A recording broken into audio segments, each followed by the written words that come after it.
I didn't just find a child stealing food. I found a mirror reflecting the monster I had become. Welcome back to the Royal Griot, the home of African storytelling where we unearth the secrets hidden behind the gates of the wealthy and the hearts of the humble. We are so grateful for your continued support. You are the heartbeat of this channel. Before we step into this mansion of secrets, please drop a comment below telling us where you are watching from. Now let's open the gates to Chief Obinna's empire. The silence in my house was expensive. That is the only way to describe it. It was the kind of silence that cost billions of naira to maintain, thick, air-conditioned, and smelling faintly of lavender and imported Italian leather. My name is Chief Obinna Eze.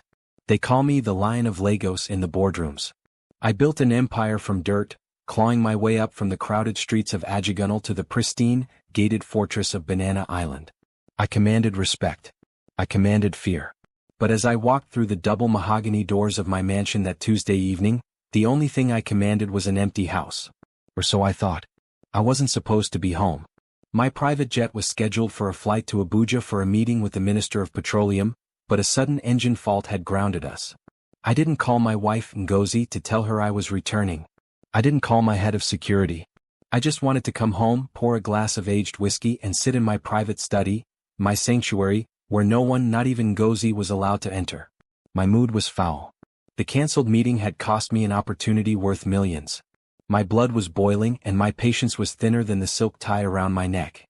I stormed past the grand staircase, my shoes clicking sharply against the marble floor. The house was dimly lit, the staff likely retired to their quarters in the boys' quarter at the back. I didn't want greetings. I didn't want, welcome, sir. I wanted isolation. I reached the heavy oak door of my study. I twisted the handle. It was unlocked. I froze. I always locked this door. The key never left the chain around my neck. Had I been so tired this morning that I forgot? Or had someone dared to enter the lion's den? I pushed the door open slowly. The room was dark, illuminated only by the moonlight filtering through the heavy velvet curtains. Shadows stretched across the floor like long dark fingers. Then I heard it. Crunch, crunch, sniff. A sound so faint a rat would have made more noise.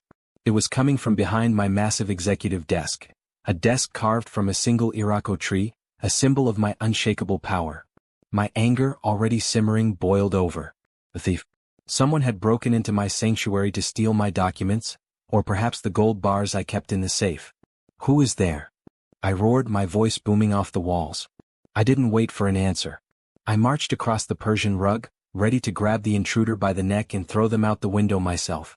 I rounded the corner of the desk, reaching for the heavy brass lamp to use as a weapon. Don't kill me. Please, sir. Don't kill me. I stopped dead. It wasn't a man in a mask. It wasn't a corporate spy. Curled up in the tight space between my leather chair and the wastebasket was a child. A girl. She couldn't have been more than 7 years old. She was tiny, her limbs thin like dry sticks, her eyes wide, white orbs of terror in the darkness.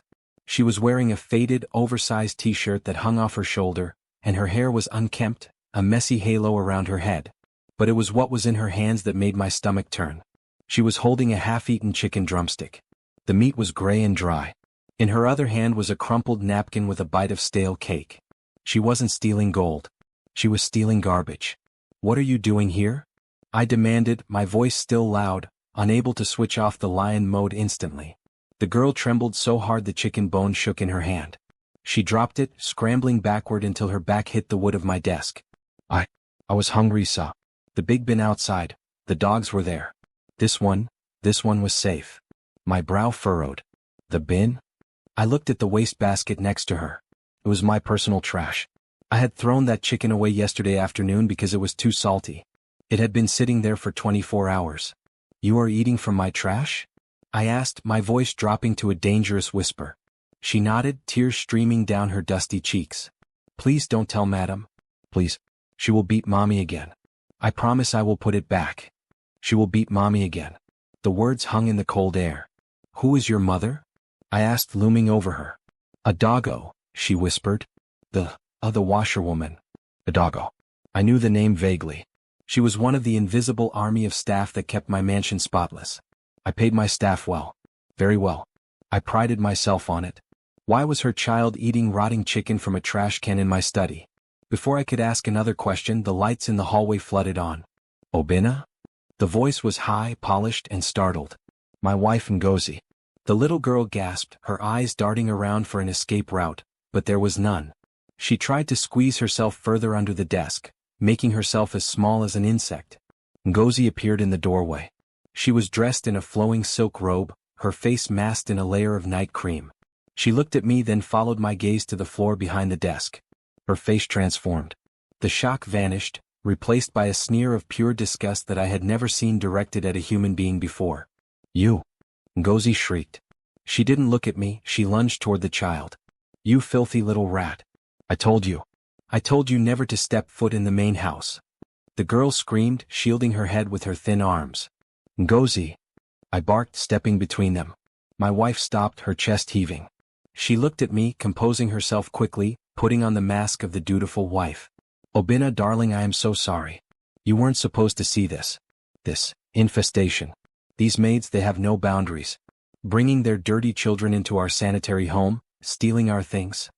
"She was eating trash, Ngozi," I said, my voice flat. "From the bin." Ngozi waved a manicured hand dismissively. "She is a glutton. A thief.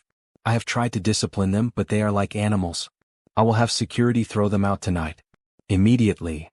She reached for the intercom on the wall. "Security? Don't touch that button," I commanded. Ngozi froze, her finger hovering over the switch. She turned to me, a nervous smile plastering her face. "Darling? You are tired. Let me handle the help. You go upstairs, have a bath." I looked down at the child. She hadn't moved. She was staring at the dropped chicken bone as if it were a lost diamond. Something in my chest tightened.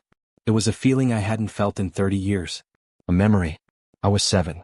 My mother was crying because we had no rice. I went to the market to pick up oranges that had fallen in the mud to bring home. I looked at this girl. She wasn't a glutton. She was starving. In a house where I threw away banquet feasts daily. "Get up," I said to the girl. She didn't move. She was paralyzed with fear of my wife. I crouched down. My Italian suit trousers strained, but I didn't care. I reached out a hand. I said, "Get up. You are not in trouble." The girl looked at Ngozi, then at me. Slowly she took my hand. Her palm was rough, calloused. Hard work for a 7-year-old. "Obinna, what are you doing?" Ngozi hissed, her eyes narrowing. "She is full of diseases." I ignored my wife. I stood up, still holding the girl's tiny hand. "Where is your mother?" I asked the child. "In the laundry room, saw.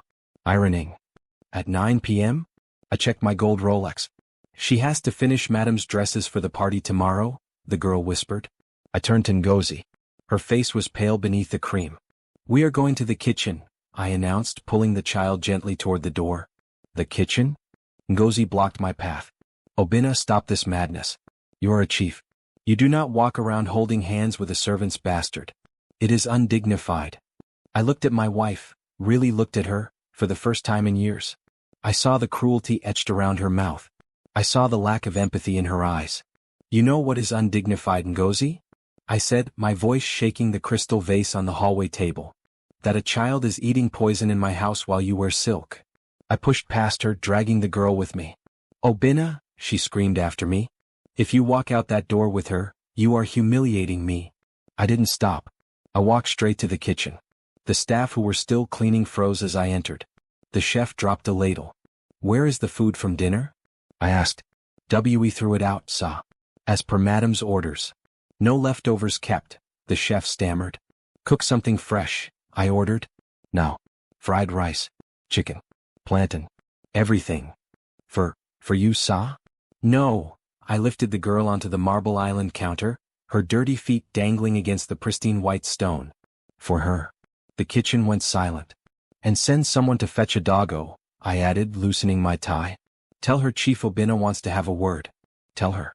I know everything." I didn't know everything. Not yet. But as I watched the little girl's eyes widen at the smell of heating oil, I knew that tonight, the Lion of Lagos was going to hunt. And I had a feeling the prey was sleeping in my own bed. The smell of frying plantain and sizzling chicken filled the kitchen, a scent that usually signaled comfort and abundance in my home.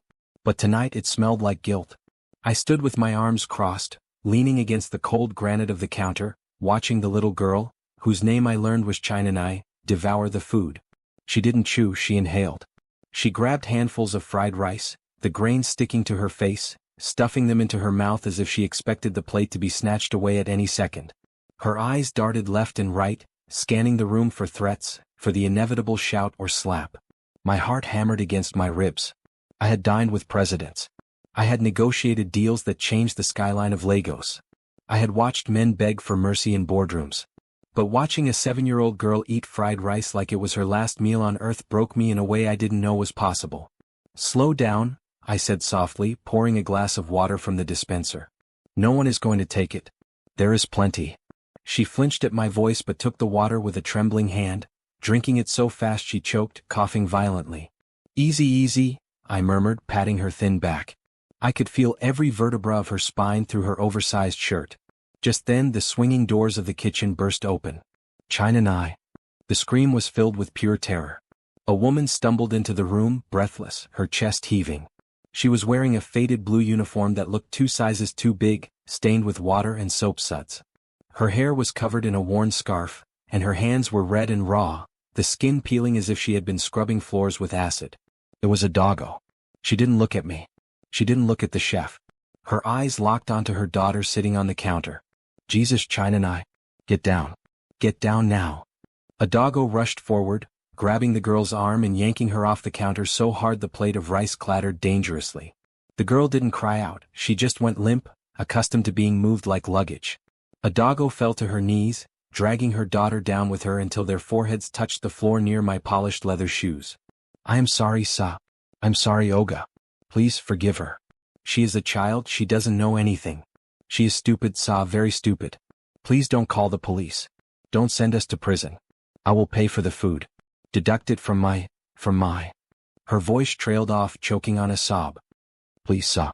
Just kill me, don't touch her." The room went deathly silent. The chef turned off the gas stove, the flame dying with a poof. I looked down at the woman. She was trembling so violently that her head wrap was shaking. "Kill me, don't touch her." That was what she thought I was capable of? That I, Chief Obinna Eze, was a monster who would harm a child over a plate of rice? "Stand up, a doggo," I said, my voice heavy. "I will clean the floor, Sa. I will lick it clean," she babbled, scrubbing at an invisible spot on the tiles. I said stand up. I roared. The command was too loud. I regretted it instantly. A doggo froze, then slowly pulled herself up, keeping her head bowed low, refusing to make eye contact. She pulled China and I behind her, using her own frail body as a human shield. "Look at me," I commanded, softer this time. She lifted her head. Her face was young, perhaps early 30s, but aged by exhaustion. Dark circles pooled under her eyes and her cheeks were gaunt. But it was the bruise on her jawline, yellow and purple, poorly hidden by cheap powder, that made my blood run cold. "Who hit you?" I asked. A doggo flinched, her hand flying to her face. I fell, Sa. In the laundry room. The floor was wet." "You fell?" I stepped closer. "And your daughter? Did she fall into a trash can because she was clumsy?" A doggo lowered her eyes again. "She is just greedy, Sa. Children are greedy." "She was starving, a doggo?" I gestured to the half-eaten food. "A greedy child asks for sweets. A starving child eats garbage. Why is your daughter starving in my house? I pay you 70,000 naira a month. It is not a fortune, but it is enough to feed a child." A doggo went still. Her mouth opened, then closed. A strange confusion passed over her face. 70,000? She whispered. "Yes. That is the standard wage for my house staff. Plus the weekly allowance for feeding." I looked at the chef. "Correct." The chef looked at his feet, wiping his hands nervously on his apron. He didn't answer. "Chef." I barked. "Is that not correct?" I get paid that, Sa," the chef mumbled. I turned back to a doggo. "So why are you starving?" A doggo looked at the chef, then at me. Tears began to spill from her eyes, hot and fast. "Sa, I have not seen 70,000 naira since I started working here 2 years ago." My brain stopped. "What?" "I get paid 10,000 naira, Sa," she sobbed. 10,000. And for the last 3 months, nothing. Madam says she is keeping it." "Keeping it?" The air in the kitchen grew hot. "Keeping it for what?" "For damages, Sa. She says I broke a vase. Then she says I burned a dress. Then she says China and I breathed on the glass door and made it dirty. Every month she takes it all. She says I should be grateful I have a roof over my head in the boys' quarter.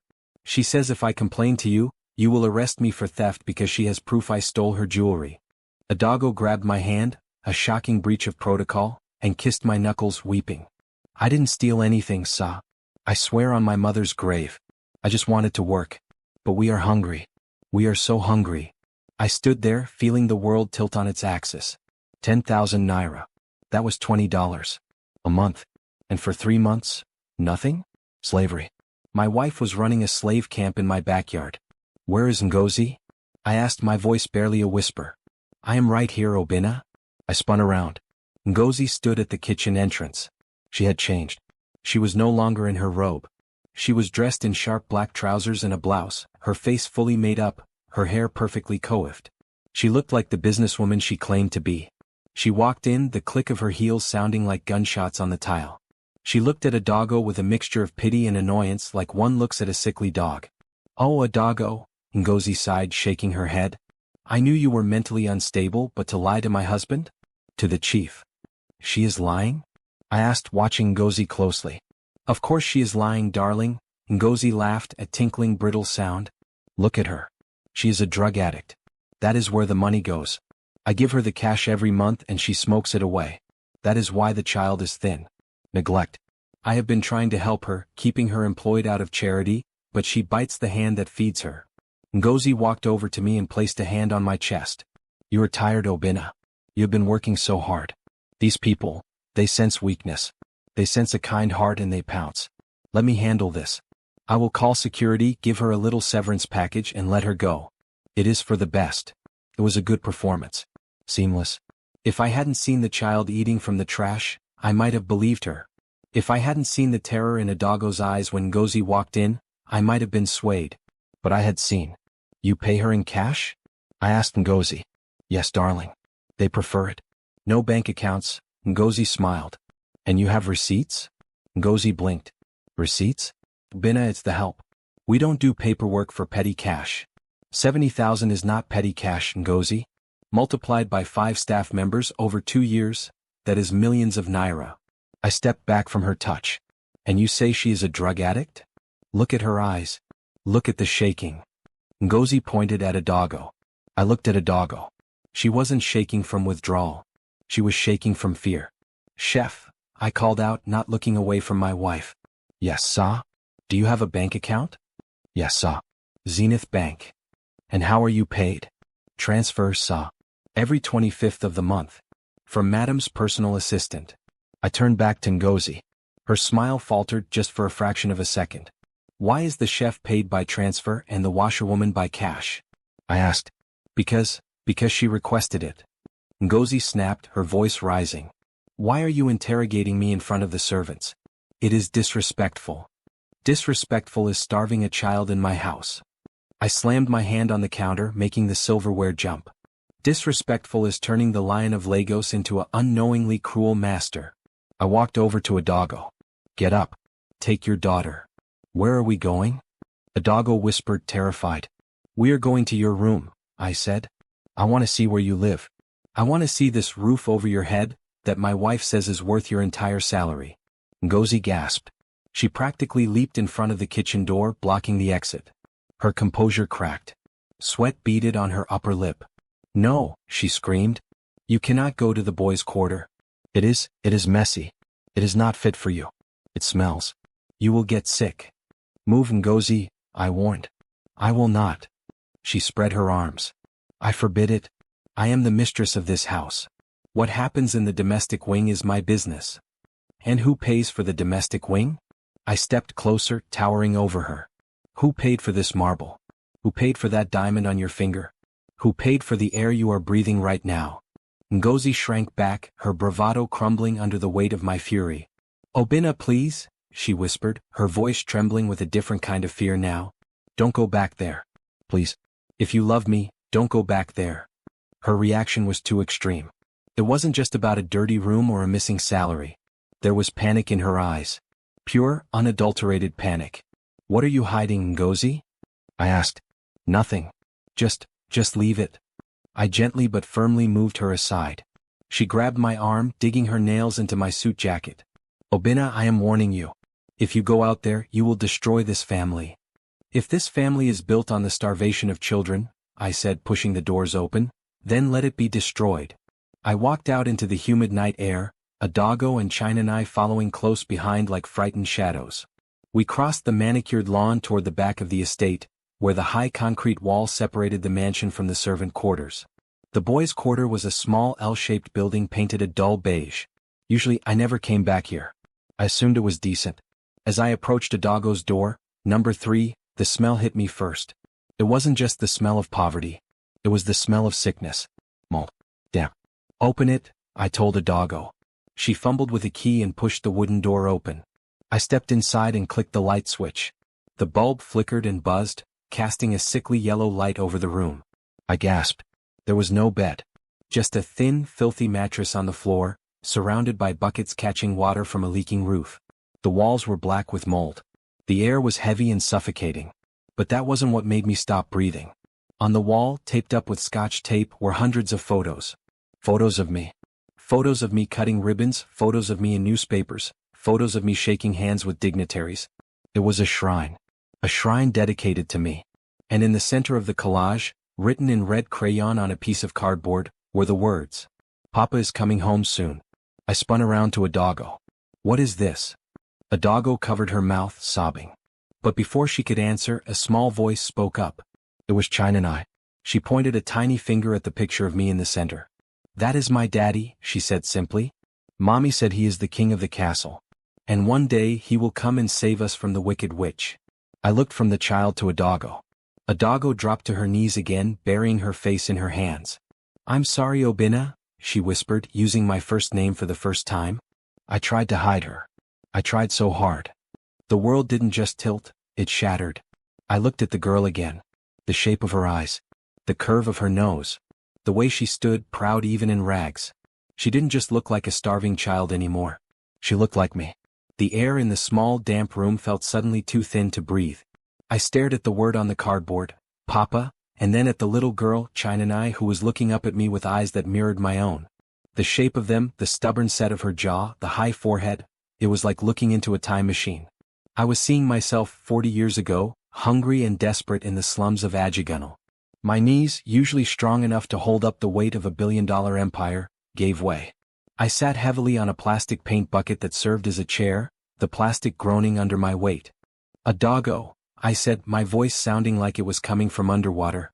"Explain. And do not lie to me. If you lie, I will leave this room and never look back." A doggo wiped her face with the hem of her dirty wrapper. She didn't kneel this time. She stood tall, finding a strange, sad dignity in the wreckage of her life. "My name is not a doggo, Obinna," she said softly. "My name is Ada. Adiz. From Umwahia. Adiz." The name hit me like a physical blow. The room spun.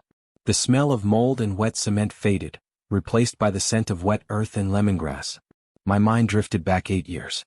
I was not the Lion of Lagos then. I was a grieving son. My mother had just died, and I had returned to our ancestral village in Umwahia for the burial. I was broken. I had money, yes, but I felt alone in the world. I spent days sitting by the stream, staring at the water, ignoring the calls from Lagos, ignoring my business partners. And then there was Ada. She was the village schoolteacher. She didn't care about my money. She didn't care about my car. She just sat with me. She listened when I cried about my mother. She brought me roasted yam when I forgot to eat. For 2 weeks, in the quiet of the village, I found peace. We became close. Intimate. I felt a spark I hadn't felt in years. But then the city called. A crisis at the oil firm. I had to leave in the middle of the night. I left a note. I left a stack of cash on her table. I promised I would return in a week. I never did. The crisis in Lagos turned into a month-long battle. Then I met Ngozi, the daughter of a senator, a merger that solidified my power. I forgot about the village. I forgot about the teacher with the gentle hands. I forgot about Ada. "Ada?" I whispered, looking at the woman in the faded uniform. The youth was gone, worn away by hardship, but the eyes, yes, they were hers. I thought you left the village. When I finally sent my driver back 3 months later, he said you were gone. I left because I was pregnant, Ada said, her voice trembling but clear. And because my father threw me out. He said I had brought shame to the family. A child with no father? A child from a big man, who runs away in the night? They laughed at me, Obinna. They said I was a fool to think a billionaire would remember a village girl. She reached out and touched Chinanai's hair. The girl leaned into her mother, watching me with wide, curious eyes. I came to Lagos, Ada continued, tears sliding silently down her cheeks. I came to find you. I had your address from the newspapers. I came to the gate of this mansion 7 years ago. I was heavy with child. I told the security guards I needed to see Chief Obinna Eze. Do you know what they did? I shook my head, a lump forming in my throat. They laughed. They said, "Do you know how many women come here claiming to carry the chief's baby?" They pushed me away. They threatened to release the dogs. I closed my eyes. Why didn't you call? Why didn't you write? I tried. Ada cried out, the pain of 7 years breaking through. I wrote letters. Hundreds of them. I sent them to your office. I never got a reply. My secretaries filter my mail, I muttered, shame burning my face. They throw away anything personal. I was homeless, Obinna, she whispered. I slept under the bridge at Obiland with a newborn baby. I begged for food. I washed clothes for street hawkers just to buy milk. I looked at Chinanai again. My daughter. Sleeping under a bridge while I slept on imported Egyptian cotton sheets. The injustice of it made my bile rise. Then how? I gestured to the room. How did you end up here? Working for me? Ada let out a bitter, hollow laugh. Destiny? Or maybe a curse? 2 years ago, I saw an agency looking for cleaners for a high-profile estate in Banana Island. I was desperate. Chinanai was sick, malaria. I needed money. I applied. When they brought me here, when I saw the house, I almost ran away. But then I thought maybe this is God's way. Maybe if I work here one day I will see you. One day I can show you Chinanai. So I took the job. I changed my name to Adago so you wouldn't recognize me on the payroll. But I never saw you, I said. In 2 years I never saw you. Madam made sure of that, Ada said, her voice dropping to a whisper. The cleaners are told to vanish when the master comes home. We are ghosts. We clean your rooms when you are at work. We wash your clothes while you sleep. I've held your shirts, Obinna. I have ironed the scent of your cologne into your suits, crying because you were so close, yet you didn't know we existed. I stood up and walked over to the wall of photos. My life, documented in news clippings. Chief Eze opens new refinery. Chief Eze donates millions to orphanage. The irony was a knife in my heart. I donated millions to strangers while my own blood ate leftovers. Does she know? I asked, turning to face Ada. Does Ngozi know? Ada hesitated. She looked at the door, fear flickering in her eyes again. She didn't know, until yesterday. My blood went cold. Yesterday? I was cleaning the master bedroom, Ada said quickly. I had Chinanai with me because she was suspended from school for unpaid fees. She found a picture of you on the nightstand. She held it and said, Daddy? Madam walked in. I clenched my fist. And? Madam heard her. She looked at Chinanai. Really looked at her. Then she looked at the photo. Ada shivered. Madam is not stupid, Obinna. She saw the face. She saw the resemblance. She started screaming. She slapped me. She said I was a witch who used juju to look like you. She said if I told you she would kill Chinanai. She threatened to kill her? The lion inside me roared back to life, displacing the guilt. She said she would make us disappear, Ada sobbed. She said she knows people. She said you would never believe a dirty maid over your high society wife. She fined me all my back wages. She locked the pantry. She told the security not to let us leave the compound. We were prisoners, Obinna. Waiting to starve. I looked at Chinanai. She was holding the empty plate of fried rice, licking the spoon. Daddy? Chinanai said, her voice small and uncertain. The word broke me. I dropped to my knees on the dirty floor, ignoring the dampness seeping into my trousers. I reached out my hands. Come here, Chinanai. She looked at her mother for permission. Ada nodded, tears flowing freely now. Chinanai stepped forward and walked into my arms. She was so small, so fragile. She smelled of old sweat and dust, but to me she smelled like a second chance. I wrapped my arms around her, burying my face in her neck. I felt her tiny heart beating against my chest. I am sorry, I whispered into her hair. I am so sorry. Are you going to send us away? Chinanai asked. Madam said you would send us to the bad place. I pulled back, holding her by her thin shoulders. I looked into her eyes, letting her see the fire in mine. No, I said firmly. I'm not sending you away. You're not going anywhere. This, I pointed to the damp, moldy walls, is over. Tonight, everything changes. I stood up, lifting China effortlessly into my arms.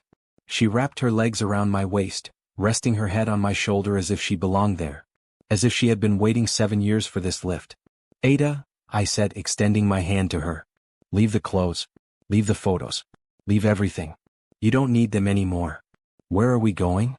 Ada asked, taking my hand. Her grip was weak, exhausted. We are going to the main house, I said. To the master bedroom. But, madam. Ada stammered. Madam, I said, my voice hardening into steel, is about to find out why they call me the lion. I kicked the door of the boys' quarter open. The night air was cool, but my blood was boiling hot. I walked across the courtyard, carrying my daughter, leading my lost love, marching toward the mansion where my wife, my enemy, was waiting. But as we reached the back door of the kitchen, the lights in the entire estate suddenly went out. Pitch blackness swallowed us. The hum of the generator did not kick in. Hold on to me, I commanded, sensing danger. Then, from the darkness of the kitchen doorway, a flashlight beam clicked on, blinding us. Going somewhere, darling? It was Ngozi's voice. But she wasn't alone.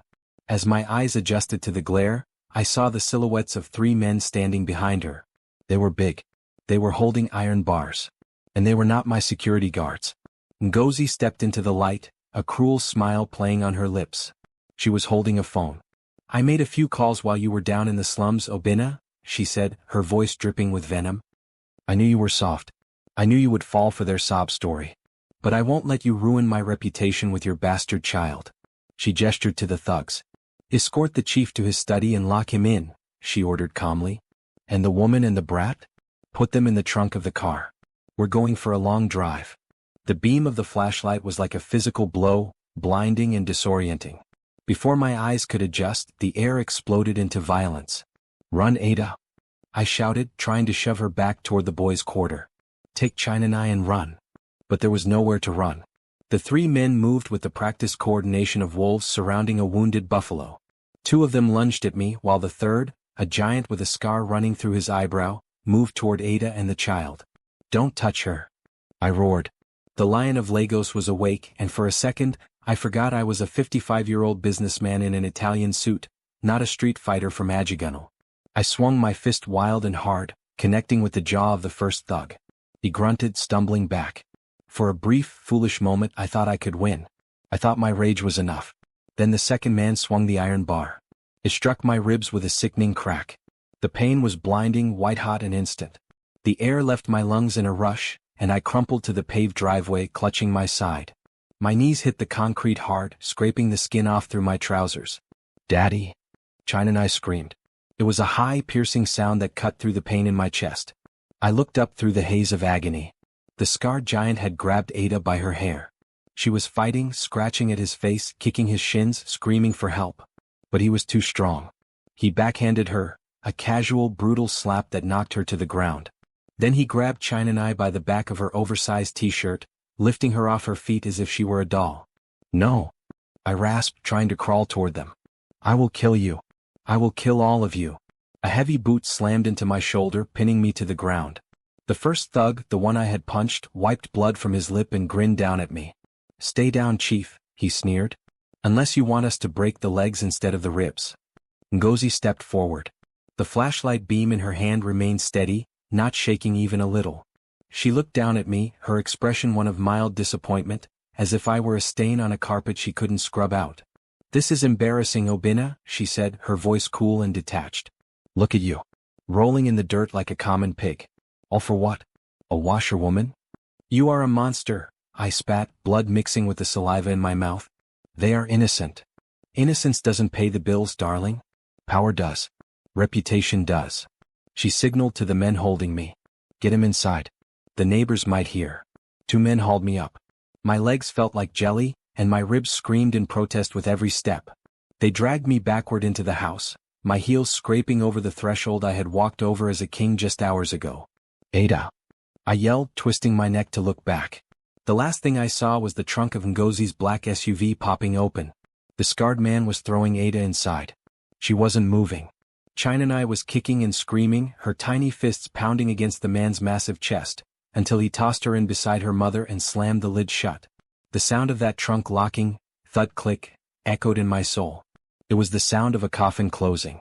"Take him to the study," Ngozi commanded, walking ahead of us, her heels clicking on the marble. "It's soundproof. He likes his privacy so much, let him have it." The men dragged me through the darkened hallway. The mansion, usually so grand, now felt like a tomb. The shadows of the African masks on the walls seemed to mock me. "You thought you were the master here? You are nothing." They threw me into my study. I crashed into my mahogany desk, scattering papers and the heavy brass lamp I had almost used earlier. I slipped and fell to the floor, landing next to the wastebasket where I had found China. The chicken bone was still there on the carpet. A stark reminder of how this nightmare began. One of the thugs patted my pockets, rough hands searching. He pulled out my phone and my keys. "Thank you," Ngozi said, taking them. She stood in the doorway, silhouetted against the hall light. "Ngozi," I gasped, clutching my side. "Don't do this. Whatever you think you are doing, it is kidnapping. It is murder. You will rot in Kirikiri prison." She laughed softly. "Who will tell them, Obinna?" "You." "The police don't arrest the wife of the Lion of Lagos. They arrest the help. Tomorrow the story will be simple. A doggo stole my jewelry and ran away with her child. A common story. No one will look for them. And you? You will realize that I did this for us. For us." I stared at her, horrified. "You are killing my daughter." "I am saving your legacy," she hissed, her mask slipping for a second, revealing the frantic desperation underneath. "Do you think your business partners will respect a man who has bastard children with a cleaning staff? Do you think the church will welcome us? I built this life, Obinna. I tolerated your late nights. I tolerated your coldness. I will not let you burn it down because you suddenly found a conscience."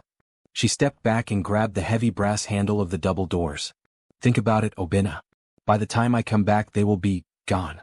And we can go back to being the power couple of Banana Island. You will thank me later." "Ngozi."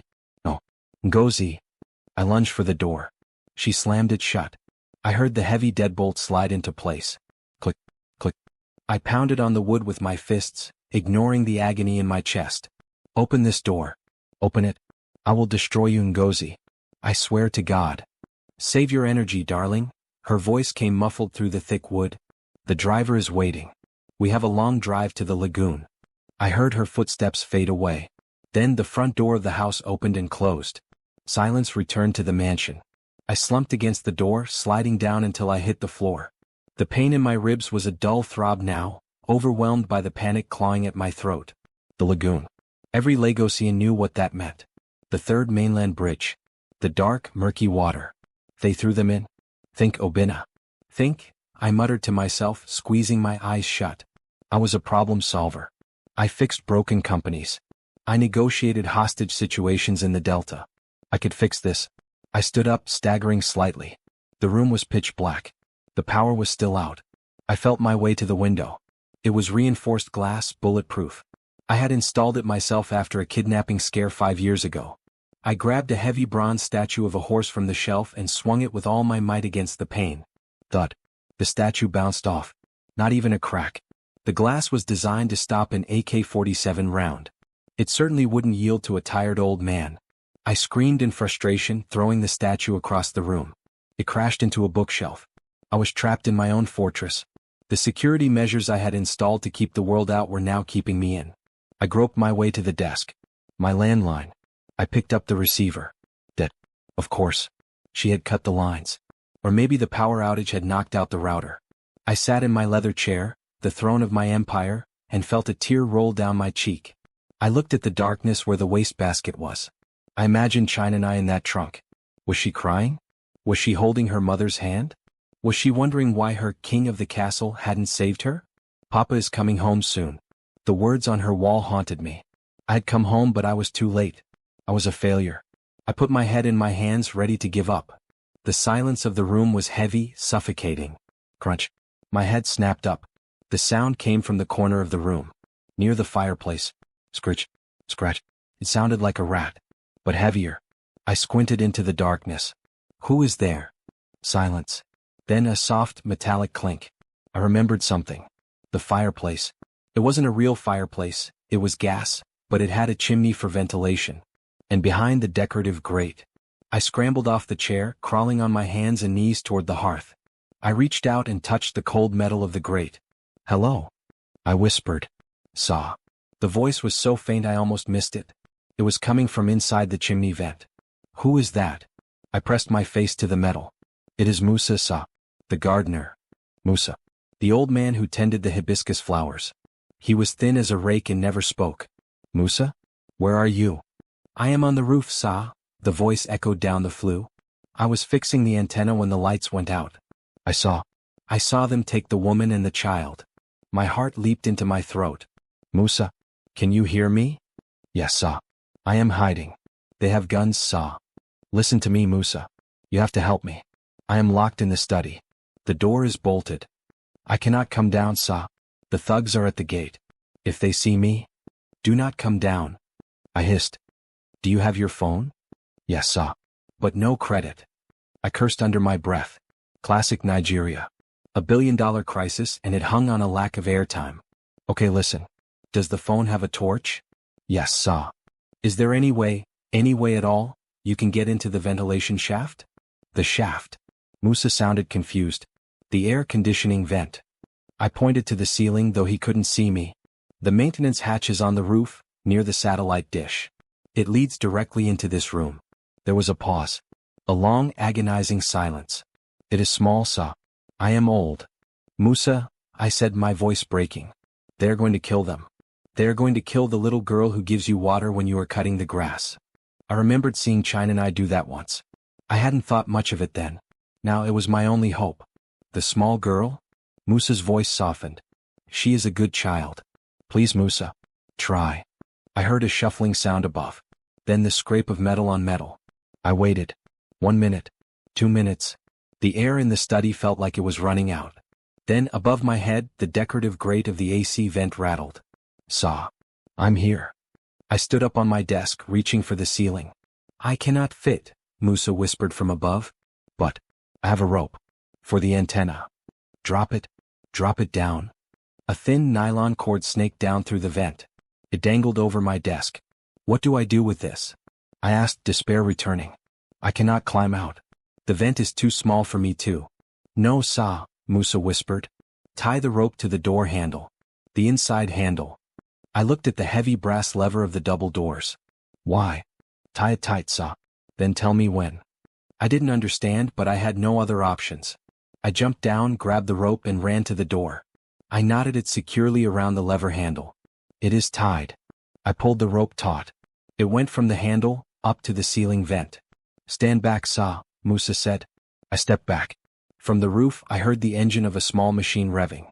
A chainsaw? No. A lawnmower? No. It was the motorized winch for the heavy chandelier cleaning. Musa was improvising. The rope went taut. It vibrated with tension. The handle of the door groaned. The winch pulled upward. Because the rope was angled from the ceiling, it was pulling the handle up, the only way to disengage the lock mechanism on these antique doors, and simultaneously pulling the door inward. Click. The wood strained. The lock protested. Crack. With a splintering sound, the deadbolt ripped through the frame. The doors swung open, pulled by the invisible force from the ceiling. Freedom. I untied the rope quickly. Musa. I yelled up the vent. You are a genius. Stay hidden. Don't let them see you. I ran into the hallway. It was empty. The thugs had gone with Ngozi. I needed a car. My keys were gone. My phone was gone. I sprinted to the kitchen. The back door was open. I ran out into the humid night. The driveway was empty. The SUV was gone.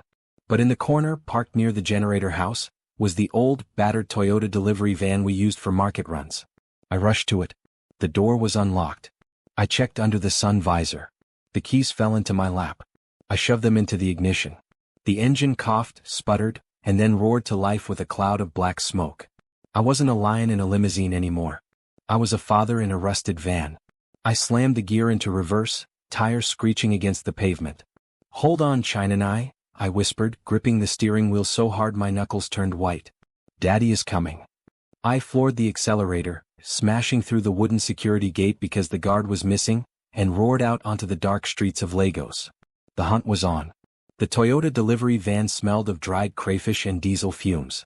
The suspension was shot, meaning every pothole on the Lekki Ikoyi Link Bridge sent a jolt of agony through my broken ribs that felt like a knife twisting in my chest. But I didn't slow down. I couldn't. I pushed the accelerator to the floor. The speedometer needle wavered at 120 kilometers per hour, the engine screaming in protest. The steering wheel shook violently in my hands, fighting me for control. "Come on, you piece of junk," I gritted out, sweat stinging my eyes. "Don't die on me now." I knew where she was going. There was only one place in Lagos that Ngozi would call the lagoon, with that specific, final tone in her voice. The Third Mainland Bridge. Specifically, the notorious midpoint where the current was strongest, where bodies disappeared into the dark water and were never found again. It was a 20-minute drive. I had to make it in 10. The streets of Lagos at night were a different beast. Even at 10 p.m. the city was alive. Yellow Danfo buses swerved erratically, their conductors hanging out the doors screaming destinations. Okada riders buzzed like mosquitoes, weaving through traffic with a death wish. Usually, I watched this chaos from the tinted, soundproof backseat of a Rolls-Royce. Now, I was in the thick of it, fighting for space in a rusted van that looked like it belonged in a scrapyard. I swerved around a water tanker, narrowly missing a concrete median. My heart was pounding a rhythm against my bruised ribs. Thump thump. Thump thump. Adago. China Nai. The image of my daughter's terrified face in the trunk flashed in my mind. The way she had screamed, "Daddy." I slammed my hand against the steering wheel. "I am coming." Up ahead, I saw the flashing red and blue lights of a police checkpoint. My stomach dropped. I had no license. No wallet. No ID. Just a stolen van and a face that looked like I had gone 10 rounds with a boxer. A police officer stepped into the road, waving a flashlight, signaling me to stop. He held an AK-47 lazily across his chest. "Stop there. Park well," he shouted. I didn't have time for this. If I stopped, they would waste precious minutes asking for particulars and bribes. By the time I explained who I was, China and I would be gone. I made a split-second decision. A decision the old Obinna, the careful businessman, would never have made. I didn't slow down. I honked the horn, a weak, pathetic meep-meep, and flashed the high beams. "Get out of the way." I roared, though he couldn't hear me. The officer's eyes widened. He realized I wasn't stopping. He dove to the side, tumbling into the dirt as I roared past the barricade, the van's side mirror clipping a plastic traffic cone with a loud thwack. "Crazy man." I heard him scream behind me. A gunshot rang out, POW, but it was wild, a warning shot fired into the air. I checked the rearview mirror. No pursuit. Their vehicle was likely broken down or out of fuel. God was on my side. I merged onto the ramp for the Third Mainland Bridge. The longest bridge in West Africa. 11 kilometers of asphalt suspended over black water. The bridge was eerie at night. The streetlights were sporadic, some working, some dead, creating pools of light and long stretches of darkness. The wind off the lagoon buffeted the high sides of the van, making it sway dangerously. I scanned the road ahead. It was mostly empty, save for a few speeding trucks. Then I saw it. About 2 kilometers ahead, red taillights were weaving slightly. A black SUV. It was moving fast, but not as fast as a desperate father. "Got you," I whispered. I pushed the van harder. The engine temperature gauge was climbing into the red. Smoke began to curl out from under the hood. "Just a little more," I pleaded with the machine. "Just hold together." I was closing the gap. The black SUV grew larger. I could see the license plate now. Lion 1. My own custom plate. The arrogance of my wife, using my own car to destroy my life. Ngozi must have checked her mirror. The SUV suddenly surged forward, black smoke puffing from its exhaust as the driver floored it. She had seen me. The chase was on. We were doing 140 kilometers per hour now. The van was vibrating so hard my teeth chattered. I was gaining on them, but slowly. The SUV had a V8 engine. I had a prayer and a rusty bucket of bolts. Suddenly the SUV swerved sharply to the right. "What are you doing?" I muttered. They were slowing down. My heart stopped. They weren't trying to outrun me anymore. They had reached the spot. Ahead, the bridge railing had a gap where a construction accident had occurred weeks ago. It was covered only by flimsy caution tape. It was a straight drop into the water. The SUV screeched to a halt on the shoulder, just meters from the gap. I slammed on my brakes. The van's tires locked, screaming against the asphalt, leaving long black skid marks. I fishtailed, wrestling the wheel, and came to a stop about 50 feet behind them.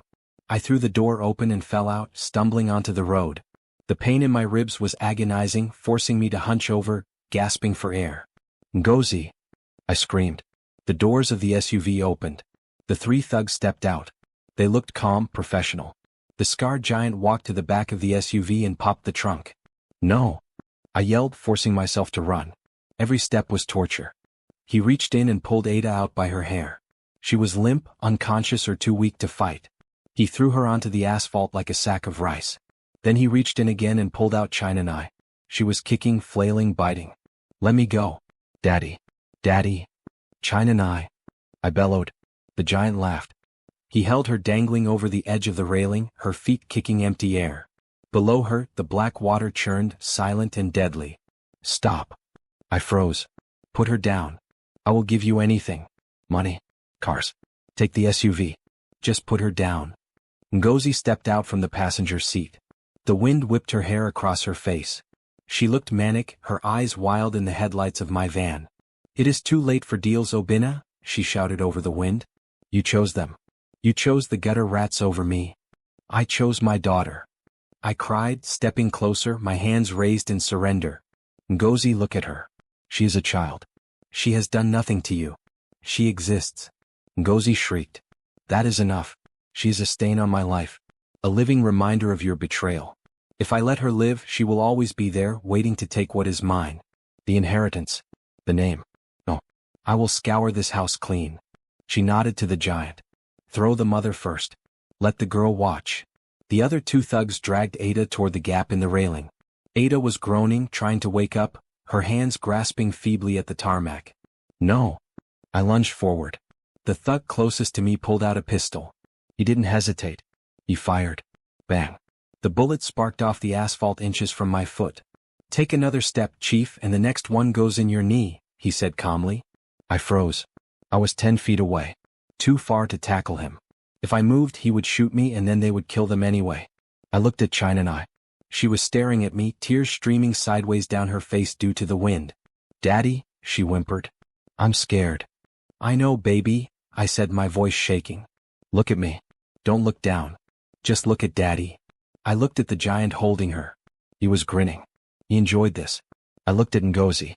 She was checking her watch as if this were a boring board meeting she wanted to wrap up. "Do it," she said. The thugs lifted Ada. She screamed, a ragged, terrifying sound. "Wait." I roared. The sound was so loud, so primal that even the wind seemed to stop. "I have a transfer code," I lied. "On my phone. In the SUV. 1 billion naira. Instant transfer to any foreign account. It is in a crypto wallet. Untraceable." The thugs paused. "Greed. The universal language." 1 billion, the scarred giant asked, his grip on China loosening slightly. "Yes," I panted. 1 billion. For each of you. 3 billion total. But only if they walk away alive. Ngozi's eyes narrowed. He is lying. He doesn't know how to use crypto. I learned. I shouted, locking eyes with the giant. "For the new oil deal with the Chinese. It's on the phone. Check it. If you throw them, you lose the money. You go back to being hired muscle for a jealous woman. Or, you take the money and live like kings in Dubai." The giant looked at Ngozi, then at me. He looked at the girl in his hand, then at the SUV where my phone was. "Check the phone," the giant ordered the gunman. "Don't you dare." Ngozi screamed. "Kill them. I pay your salary." "You pay us peanuts, madam," the gunman muttered. He lowered his weapon slightly and walked toward the SUV to find the phone. This was my chance. It was a tiny window. The gunman was distracted. The giant was calculating his retirement. Ngozi was furious. But I was 55. I was injured. I couldn't fight 3 men. But I didn't have to fight them. I looked at the van behind me. The engine was still running. The headlights were blindingly bright. I looked at China. I blinked once. Trust me. I reached into my pocket. Not for a weapon. But for the remote key fob to the SUV. Ngozi had taken my house keys, but the spare key for the SUV was on the keyring I had left in the van's ignition weeks ago when I did a random inspection. I had found it in the van's glove box when I grabbed the keys earlier. The gunman leaned into the SUV window to look for the phone. I pressed the panic button on the fob in my pocket. Honk honk honk honk. The SUV's alarm blasted into the night air, a deafening rhythmic siren accompanied by flashing lights. The sudden noise startled everyone. The gunman in the car jumped, banging his head on the frame. Ngozi covered her ears, screaming. The giant flinched, his grip slipping. "Run, Ada!" I screamed. I didn't run at the gunman. I ran at the giant. I lowered my shoulder and tackled him. It was like running into a brick wall. My ribs shattered. The pain blinded me. But the impact was enough. He stumbled backward, losing his balance near the edge. He dropped China. She didn't fall into the water. She fell onto the narrow concrete ledge on the outside of the railing. I hit the ground hard. The giant recovered instantly, roaring in anger. He raised his massive boot to stomp on my head. But before he could bring it down, a blinding light flooded the bridge from the sky. WHUP. A helicopter. A spotlight pinned us to the bridge. A voice amplified by a megaphone boomed down from the heavens.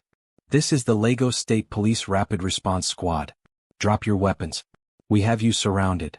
Ngozi looked up, her face draining of color. Musa, I wheezed, a bloody smile touching my lips as I lay on the asphalt. You beautiful old man. You called them. But the giant didn't care about the police. He knew he was done. And he decided to take one last thing with him. He looked over the railing where China was clinging to a rusted metal bar, her feet dangling over the abyss. If I go down, he snarled, reaching for her, she goes down. He lunged over the railing. Time moved in slow motion. The helicopter blades chopped the air above us, a rhythmic thud-thud-thud that vibrated in my teeth. The spotlight was blinding, bleaching the color out of the world, turning the bridge into a stark theater of black and white. The giant lunged over the railing. His hand, the size of a shovel, clamped onto China-Nai's tiny wrist.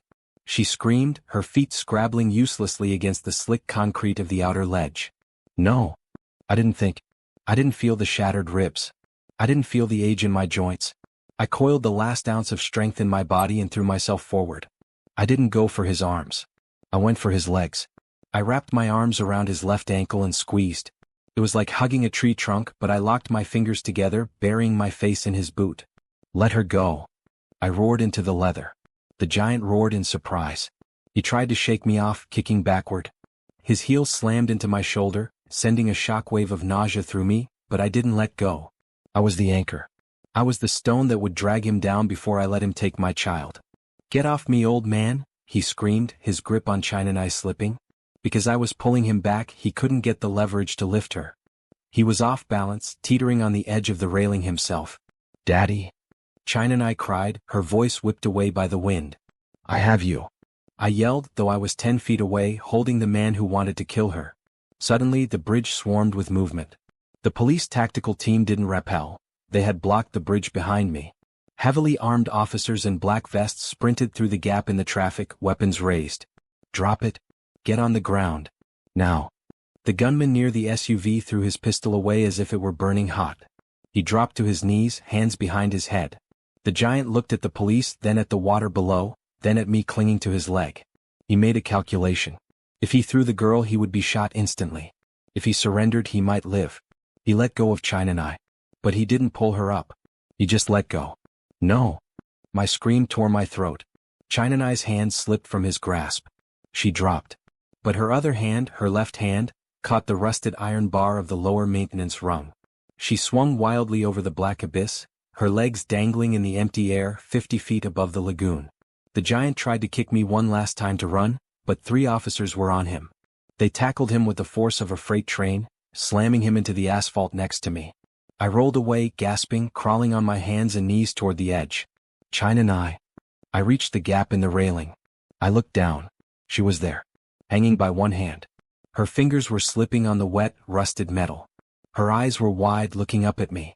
I can't hold on, she whispered. She wasn't screaming anymore. She was resigned. Yes, you can. I shouted, reaching my arm down through the gap.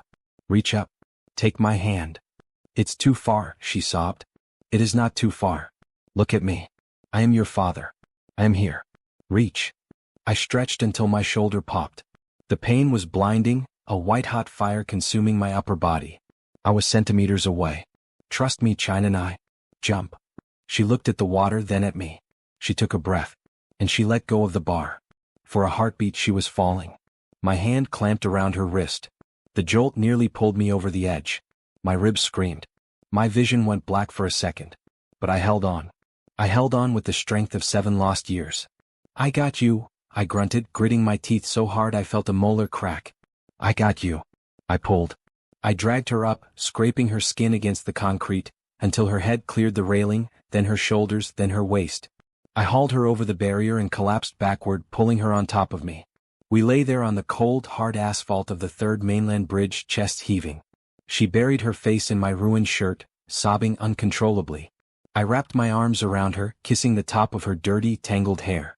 "I'm here," I whispered, tears mixing with the sweat and blood on my face. "Papa is here." Obinna? Ada was there. She had crawled over, her face swollen, her uniform torn. She collapsed next to us, wrapping her arms around both of us. We were a tangle of limbs and tears, a family forged in fire. "Is she okay? Is she okay?" Ada frantically checked Chinanai's arms and legs. "She is safe," I breathed. "We are all safe." Well, a cold voice cut through our reunion. I looked up. A police officer was helping Ngozi stand up near the SUV. She wasn't in cuffs yet. She was dusting off her trousers, looking indignant. "Thank God you arrived, officers," Ngozi said, pointing a manicured finger at the thugs lying prone on the ground. "These men, they carjacked me. They kidnapped me from my home and forced me to drive here. They were going to kill this poor woman and her child." I stared at her. The audacity was breathtaking. Even now, facing the end, she was spinning a web. The police officer, a stern-faced superintendent with a badge that read SP Adebayo, looked at Ngozi. Then he looked at me. "Is this true, sir?" Adebayo asked. "Is this woman a victim?" I slowly sat up, wincing. I helped Chinanai stand, tucking her under my arm. I looked at Ngozi. She was looking at me with pleading eyes, a silent message: "Save me and I can save your reputation. Destroy me and you destroy the family name." I looked at the giant being handcuffed. I looked at the dark water below. I looked at my daughter's terrified face. "Officer," I said, my voice raspy but steady, "that woman is my wife. Her name is Ngozi Eze." Ngozi let out a breath of relief. She smiled, a small, victorious smile. "And," I continued, staring straight into her soul, "she is the leader of this gang. She ordered the kidnapping. She ordered the murder of this child. And she paid these men to do it." Ngozi's smile vanished. "Obinna, you are delirious." The shock. "Check her phone," I said, pointing to where it had fallen on the ground during the scuffle. "Check her call logs. Check the transfer she made to the security company to turn off the cameras at my house tonight." Ngozi lunged for the phone, but SP Adebayo was faster. He stepped on it with his boot. "Mrs. Eze," the superintendent said, pulling a pair of handcuffs from his belt. "Turn around. Do you know who my father is?" Ngozi shrieked, backing away. "I am a senator's daughter. You cannot touch me. I will have your badge. I will have your job. And this man is Chief Obinna Eze," the superintendent said calmly, snapping the cuffs onto her wrists. "And tonight, his word is the only one that matters." Ngozi screamed. It was a primal sound of rage and defeat. She thrashed as they led her toward the police van, kicking at the officers, her mask of high society elegance completely shattered. "I did it for you, Obinna," she screamed back at me as they shoved her into the back of the van. "You are nothing without me. You will be the laughingstock of Lagos. You and your gutter child." The door slammed shut, cutting off her voice. Silence returned to the bridge, save for the idling engines and the wind. I looked at Ada. She was trembling. "It is over," I told her. "Is it?" she asked, looking at the police lights. "They will drag us through the mud, Obinna. The papers, the scandal." "Let them talk," I said, wiping a smudge of dirt from her cheek. "I've spent my whole life building a name. Tonight I realized I was building it on sand. The only thing that matters is standing right here." I looked down at Chinanai. She was holding my hand so tight her knuckles were white. "Are you hungry?" I asked her. She blinked, surprised by the question. A small, tentative smile appeared. "Yes, Papa. But, no fried rice." I laughed. It hurt my ribs, but it was the best feeling in the world. "No fried rice. We will get ice cream. The biggest bowl in Lagos." The adrenaline began to fade, replaced by a crushing wave of exhaustion. The pain in my chest roared back to life. My legs buckled. "Sa." Musa, who had somehow hitched a ride in the back of the police truck, ran forward. "Chief." "I'm okay," I muttered, swaying. "Just tired." The world tilted. The lights of the bridge blurred into streaks of gold and red. The ground rushed up to meet me. "Daddy." That was the last thing I heard before the darkness took me. The first thing I noticed was the smell. It wasn't the smell of lavender and money, nor was it the smell of mold and wet cement. It was the sharp antiseptic sting of iodine and bleach. I tried to move but my body felt like it had been poured into a concrete mold. A sharp gasp escaped my lips as fire danced along my ribcage. Easy, saw. Easy. A cool hand touched my forehead. I forced my eyes open. The light was harsh, fluorescent. I was in a hospital room, a VIP suite, judging by the size of the flat-screen TV on the wall and the leather recliners in the corner. But I didn't care about the luxury. I cared about the face hovering over mine. It was Ada. She wasn't wearing the maid's uniform. She was wearing a simple Ankara dress, patterned with yellow and green swirls. Her hair was combed back neatly, revealing the beautiful high cheekbones I had fallen in love with in Umuahia all those years ago. "You have been sleeping for 2 days," she whispered, her eyes red-rimmed but smiling. 2 days.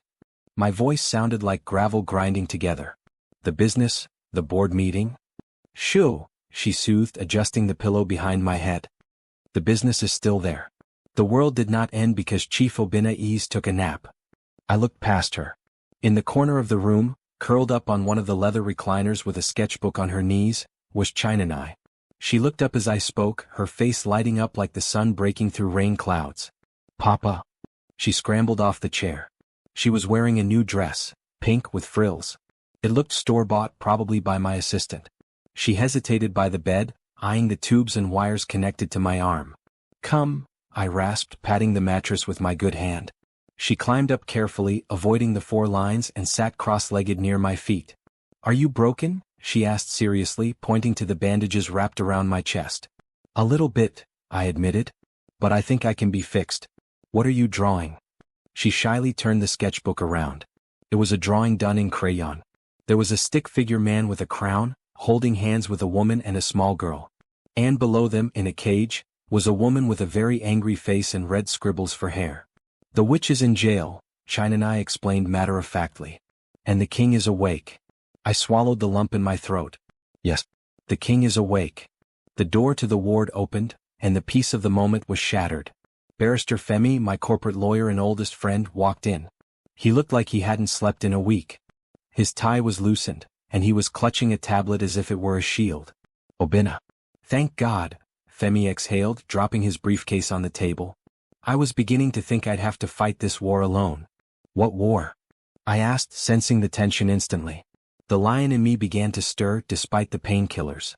Femi glanced at Ada and Chinanai. "Perhaps, family time is over for a bit? We need to talk strategy." "They stay," I said firmly. "Whatever you have to say, my family hears it. I am done with secrets." Femi raised an eyebrow but nodded. He pulled up a chair. "It's a mess, Obinna. A total mess. The story broke yesterday. Billionaire chief arrests wife for kidnapping maid and love child. It's trending on Twitter, Instagram, CNN Africa. Everywhere." "Let them talk," I scoffed. "The truth is on my side." "Is it?" Femi tapped the tablet screen and turned it toward me. It was a video of Senator Okeke, Ngozi's father. He was standing on the steps of the National Assembly, surrounded by microphones. He looked dignified, aggrieved, and dangerous. "My daughter Ngozi is the victim of a vicious conspiracy," the senator's voice boomed from the tablet. "Chief Obinna Eze has suffered a mental breakdown. He has been under immense stress. He has been manipulated by a cunning domestic worker who seduced him and is now using a child to extort him. My daughter tried to intervene to get him help, and in his psychosis, he attacked her. We are filing for immediate power of attorney over his assets to protect the company, and we demand his immediate psychiatric evaluation." I stared at the screen, my blood running cold. "He is flipping the script," I whispered. "He is saying I am the crazy one." "It's smart," Femi admitted grimly. "Ngozi has bruises from where the police handcuffed her. She's claiming you inflicted them. The thugs? They've disappeared. Bail was posted by an anonymous donor before they could even be interrogated properly. They are likely halfway to Benin Republic by now. So I have no witnesses," I said, realizing the trap closing around me. "You have Musa the gardener," Femi shrugged. "And you have Ada. But in the court of public opinion? And in the corrupt courts of Lagos? Who will the judge believe? The Senate Committee Chairman on Judiciary's daughter? Or a gardener and a—" He hesitated, looking at Ada. "A maid," Ada finished for him, her voice quiet. "They will believe the senator." I clenched my fist, ignoring the pain in my foreline. "He wants my company." "He wants everything," Femi said. He has called for an emergency board meeting tomorrow. He wants to vote you out as CEO on grounds of mental incapacity. If he succeeds, he controls the accounts. He controls the narrative. And he will use your own money to bury you in legal fees until you rot. I looked at Ada. She had shrunk back, the fear returning to her eyes. She was thinking about the bridge. She was thinking about how easy it was for the rich to crush the poor. I can't let him win, I said. Not this time. You are in a hospital bed, Obinna, Femi sighed. You have 3 broken ribs, a punctured lung, and a concussion. You cannot walk into a boardroom tomorrow. Then I will be carried in, I growled, trying to sit up.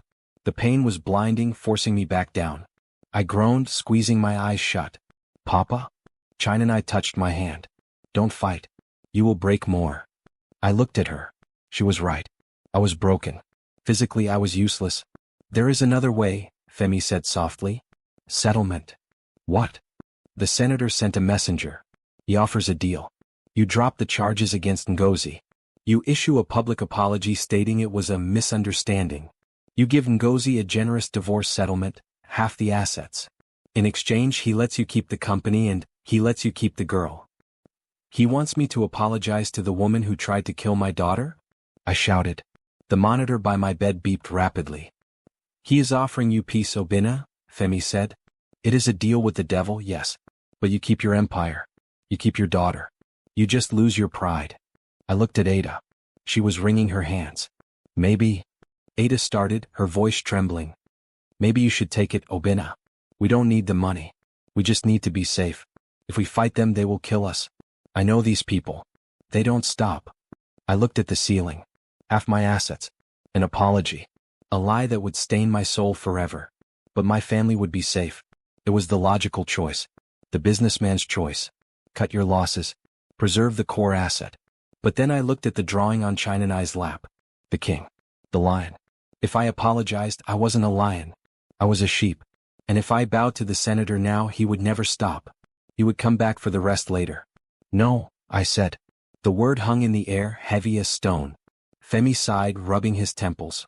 Obinna? No settlement. No apology. We fight. With what? Femi threw his hands up. The thugs are gone. The evidence is circumstantial. It's your word against a political dynasty. We have the truth, I said. And we have something they don't have. What is that? We have the victims they forgot about. I turned to Ada. You said you weren't the only one. Ada looked confused. What? In the kitchen. That first night. You said the staff are treated like animals. The driver. The chef. The gateman. Ngozi owes them all money. She has abused them all. Ada nodded slowly. Yes. The chef. She burned his hand on the stove once because the soup was cold. The driver. She made him sleep in the car for a week. Get them? I told Femi. The staff. Femi looked skeptical. Obinna, they are minimum wage workers. The senator will buy them off in 5 minutes. Not if we offer them something better, I said, my mind racing, the old deal-maker awakening. Not money. Dignity. And ownership. I don't understand, Femi said. Bring them here. Tonight. Every single person who has worked in that house and suffered under Ngozi. I want to make them an offer. Femi shook his head, standing up. You are crazy. Maybe the senator is right. Just do it, Femi. Before the board meeting tomorrow. Femi grabbed his briefcase. I'll try. But Obinna, the senator is coming here. Himself. Tonight. My eyes snapped to his. Here? He wants to intimidate you before the board meeting. He's on his way. He has the police commissioner with him. Ada gasped, grabbing China and I. Let him come, I said, a cold calm settling over me. I have run away from my past for too long. It is time to face it. I looked at Ada. Help me sit up. And get me my jacket. You can't wear a suit, Obinna, she cried. I am not wearing a suit, I said, gritting my teeth as I forced my body upright, sweat pouring down my face. I am going to receive him in my hospital gown. I want him to see exactly what he did to me. But I need you to do something for me, Ada. Anything, she whispered.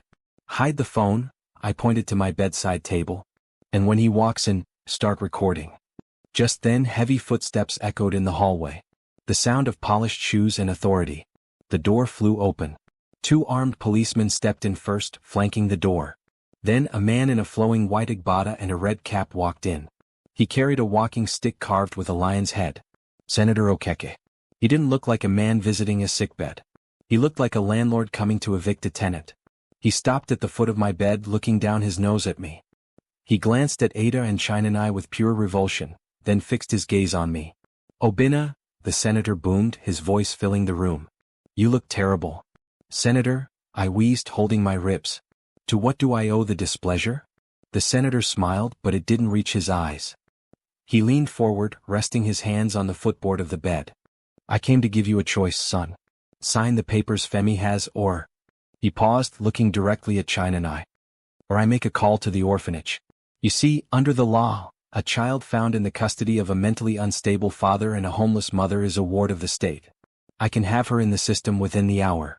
And you know what happens to little girls in the state system, don't you? Ada let out a whimpering sound, pulling Chinanai tight against her chest. The senator leaned closer, his voice a whisper of pure malice. Sign the papers, Obinna, or the girl disappears. For real this time. The room was so quiet I could hear the hum of the air conditioner and the terrified beat of my own heart. The senator stood over me, his face a mask of polite cruelty, waiting for me to break. He had threatened my daughter. He had threatened to throw her into the darkest hole of the Nigerian foster system, a place where children were often forgotten forever. I looked at Ada.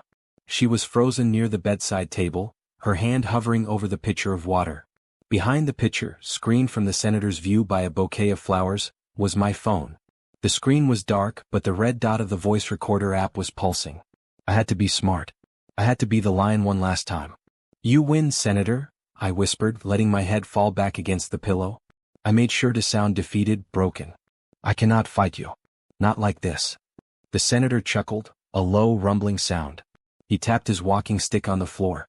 Wisdom comes late to some, but it comes. Smart choice, Obinna. But. I coughed, a wet, rattling sound that made him step back in disgust. I need to know one thing. For my own peace of mind. Ask, he waved his hand impatiently. Ngozi. I paused, catching my breath. Did she really plan it? Or was it just a mistake? A misunderstanding like you said? The senator scoffed, his arrogance getting the better of him. He leaned in close, his voice dropping to a conspiratorial whisper, loud enough for the phone to catch. Obinna, my boy, there are no mistakes at this level. Of course she planned it. The girl is a liability. Ngozi did what any mother protecting her territory would do. She cleaned up the mess. And the thugs. I pressed. The men who tried to throw them off the bridge? Hired hands, the senator dismissed. I've already paid them off and sent them to Cotonou. They don't exist anymore. Just like this incident won't exist once you sign those papers. He straightened up, smoothing his agbada. It doesn't matter, Obinna. The law is for the poor. For people like us. We write the history. Now sign. He snapped his fingers. One of his aides stepped forward with a document folder and a gold pen. I looked at the pen. Then I looked at Ada. She gave me a tiny, almost imperceptible nod. We got it. I took the pen. My hand shook, not from fear but from the effort of holding back my rage. I will sign, I said. The senator smiled. But not today, I added. The senator's smile vanished. What? And not this document. I dropped the pen. It clattered onto the tiled floor. I will sign your daughter's prison transfer papers. That is what I will sign. The room went deadly still. You are playing games with your life, the senator hissed, his face darkening. And the life of that bastard child. Get out, I said. My voice wasn't a whisper anymore. It was cold steel. You refuse? I refuse to bow to a criminal, I said, staring him down. And tomorrow at the board meeting, I will show the world exactly who you are. The senator stared at me for a long moment. Then he laughed. It was a harsh, barking sound. The board meeting is at 9 a.m. Obinna. You are half dead in a hospital bed. You can't even stand up to pee without a nurse. Who is going to stop me? You. He turned on his heel. I will see you destitute, Obinna. I will strip you of every naira, every share, every brick. And when you are begging on the streets of Lagos, I will drive by and splash water on you. He marched out, his policeman trailing behind him. The door slammed shut. The silence rushed back in. Did you get it? I asked Ada immediately. She grabbed the phone, her hands trembling. She pressed play. Of course she planned it. I've already paid them off. The senator's voice filled the room, clear as a bell. We have him, Ada breathed, tears of relief springing to her eyes. We have a recording, I corrected, trying to sit up. The pain in my ribs was a scream, but I ignored it. But a recording is just noise if no one hears it. He controls the media. He controls the police. We need to play this where it hurts him most. The boardroom, Femi said from the doorway. He had slipped back in after the senator left. But he is right, Obinna. You are in no condition to go. Help me up, I commanded. Obinna, the doctor said. I don't care what the doctor said. If I am not in that chair at 9 a.m., I lose my company. And if I lose the company, I lose the power to protect my family. I swung my legs over the side of the bed. The room spun violently. I gripped the mattress, squeezing my eyes shut until the nausea passed. Papa, no, China and I whispered. I opened my eyes and looked at her. I have to fight the dragon. There was a knock on the door. Not the heavy knock of the senator, but a tentative, soft knock. Femi smiled. I think your army is here. He opened the door. They filed in one by one. First was Musa, the gardener, twisting his cap in his hands. Then the chef, still wearing his white apron. Then the driver, Sunday. Then the gateman, Isaac. Then 2 other maids I barely recognized. There were 7 of them. The invisible people who made my life comfortable while I ignored their existence. They looked at me with wide eyes. They had never seen the big man in a hospital gown, bruised and vulnerable. Good evening, Sa, Musa said, bowing slightly. Musa, I nodded. Thank you for coming. Barrister Femi said you needed us, the chef said, stepping forward. He held up his hand. There was a nasty burn scar across his knuckles. He said you know about the madam. I know, I said, looking at each of them. I know she hurt you. I know she stole your wages. And I am sorry. I was the head of the house, and I let it happen because I was too busy chasing money to look at the people under my own roof. The room was silent. In Nigeria, big men didn't apologize to servants. It just didn't happen. I am going to war tomorrow, I told them. Against the senator. Against the people who think they own us. I need your help. I need you to stand with me. To tell your stories. They will fire us, Sa, the driver said nervously. The senator, he is powerful. If we win, I said, no one will fire you. If we win, I am doubling everyone's salary. I am backdating your stolen wages with interest. And I am giving each of you a 1% stake in the Domestic Holdings Trust. You won't just be staff. You will be partners. They exchanged looks. Disbelief. Ada stepped forward. She stood next to the bed and placed her hand on my shoulder. He came for me, she said to them. He jumped off a bridge for my daughter. He is not like them. He is a changed man. Musa looked at Ada. Then he looked at me. He nodded slowly. I will come, Sa. I saw what they did on the roof. Me too, the chef said, clenching his scarred fist. I want to see her face when she falls. We are with you, Oga, the driver added. I felt a surge of strength that had nothing to do with painkillers. Femi, I turned to my lawyer. Get the discharge papers. I am signing out AMA, against medical advice. The doctors will scream, Femi warned. Let them scream. And Femi, bring me a suit. A new one? No, I said, a cold determination settling in my chest. Go to the house. Go to the laundry room. Get the suit I was wearing that night. The one with the blood. The one with the torn sleeve. Femi's eyes widened. Obinna, you can't wear that to a board meeting. You need to project power. That suit is power, Femi, I said. It is the truth. I am done hiding behind silk and starch. I want them to see the blood. I want them to see what their clean business cost me. The next morning, 8:45 a.m. The sleek glass tower of Ease Holdings pierced the Lagos sky. It was a monument to capitalism, cold and imposing. A convoy of black SUVs pulled up to the entrance. But it wasn't my usual convoy. It was a rented fleet. The press was already there. The senator had leaked the news of my mental breakdown, hoping to catch me being carried out in a straitjacket. Cameras flashed as the doors opened. I stepped out. A gasp went through the crowd. I was not wearing the pristine Italian suit of a billionaire. I was wearing a gray suit that was ripped at the shoulder, stained with dried blood and oil from the van. My face was bruised, my lips split. I walked with a slight limp, favoring my broken ribs. But my head was high. On my right was Ada, dressed in a sharp navy suit Femi had procured overnight. She looked like a queen. On my left was Femi, clutching the briefcase with the digital evidence. And behind us, the army. Musa in his best shirt. The chef. The driver. walking in a phalanx. Chief Eze. Chief Eze, a reporter shouted, shoving a microphone in my face. Is it true you have lost your mind? Are you stepping down? I stopped. I looked directly into the camera lens. I have not lost my mind, I said, my voice projecting clearly despite the pain. I have found my conscience, and I am not stepping down. I am stepping up. I turned to the revolving doors. Security guards, confused by my appearance, moved to block me. Do you know who I am? I asked quietly. The head guard looked at my eyes. He saw the lion. He stepped aside. Welcome back, sir. I walked into the lobby, my motley crew behind me. The elevator awaited. Upstairs, on the 40th floor, the senator was sitting in my chair, holding a gavel, ready to strip me of my life's work. He thought I was a sheep coming to the slaughter. He was about to find out that a wounded lion is the most dangerous animal in the jungle. Going up, I said, pressing the button for the penthouse. The double-glass doors of the boardroom swung open with a heavy whoosh. 12 heads turned in unison. 12 men and women in pristine suits, sitting around a table that cost more than a house in Surulere. At the head of the table sat Senator Okeke, his hand frozen mid-gesture, the gavel hovering in the air. The silence that followed was absolute. I limped into the room. The air conditioning hit my sweat-drenched shirt, chilling the bloodstains on my chest. I looked like a man who had walked out of a war zone. Because I had. Gentlemen, I said, my voice rough but echoing off the glass walls. And ladies, I apologize for my tardiness. The senator stood up, his face flushing a deep, angry purple. Security? How did he get in here? Look at him. He is insane. He is a danger to himself.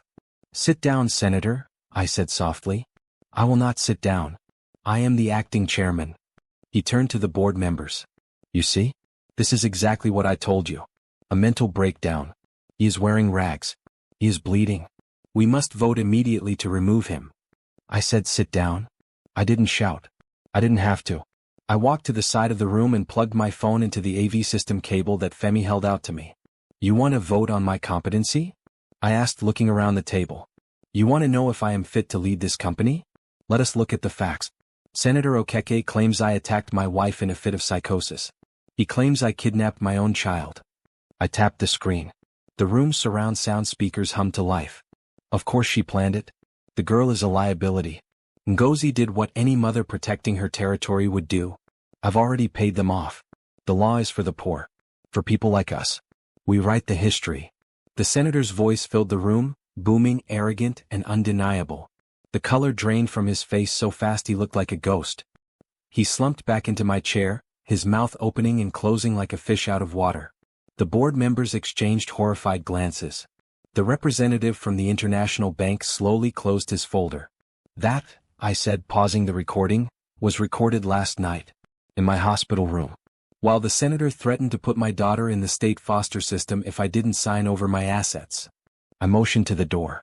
And if audio is not enough, perhaps you would like eyewitnesses. Femi opened the door. Ada walked in, head held high. Followed by Musa, the chef, the driver, and the rest of the staff.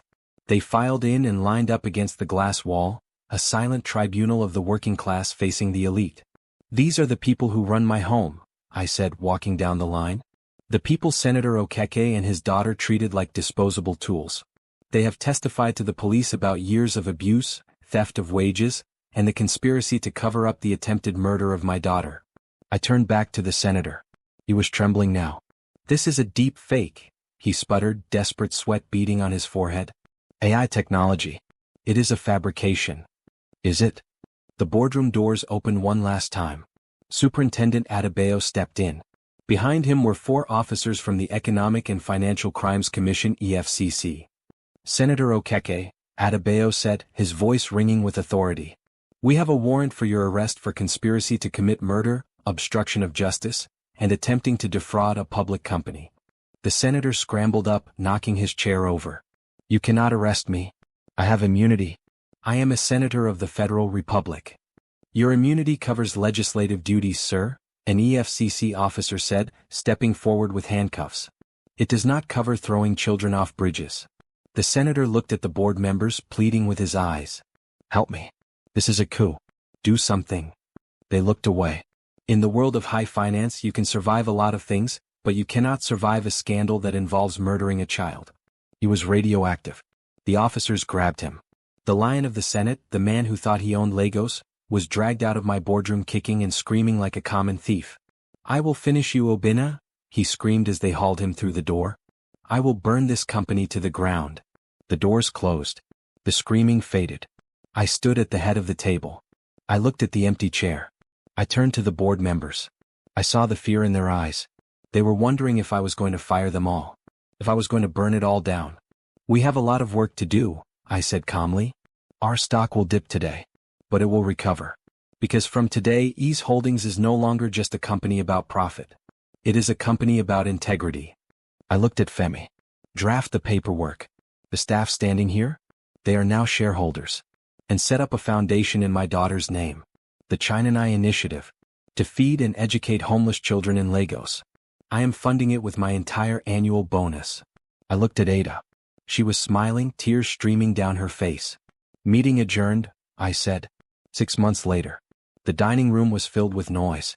Not the polite, hushed whispers of a business dinner, but the raucous, joyful noise of a family. "Pass the chicken, please," Chinanai shouted, laughing. She was sitting on a booster seat, her cheeks round and healthy, her hair braided with colorful beads that clicked when she moved. She wasn't hiding under a desk. She was at the head of the table. "Say please, Enemy," Ada corrected gently, though she was beaming. Ada sat to my right. She was no longer wearing a uniform. She was wearing a dress of emerald green silk. We weren't married yet, we were taking it slow, learning each other again, but the ring on her finger promised that we would be soon. "Musa," I called out toward the kitchen. "Stop working and come and eat. I told you on Sundays we eat together." Musa poked his head out, grinning. Saw old habits die hard. But, okay. He joined us along with the chef and Sunday. The long mahogany table, once a symbol of my lonely power, was now crowded with plates of jollof rice, fried plantain, pepper soup, and massive bowls of ice cream. Ngozi was in Kirikiri prison awaiting trial. Her bail had been denied 3 times. The senator had suffered a stroke shortly after his arrest and was under house arrest. His political career turned to ash. I looked around the table. I looked at my ribs, they still ached when it rained, a permanent reminder of the bridge. I looked at my hands, no longer just holding pens but holding the hands of the people I loved.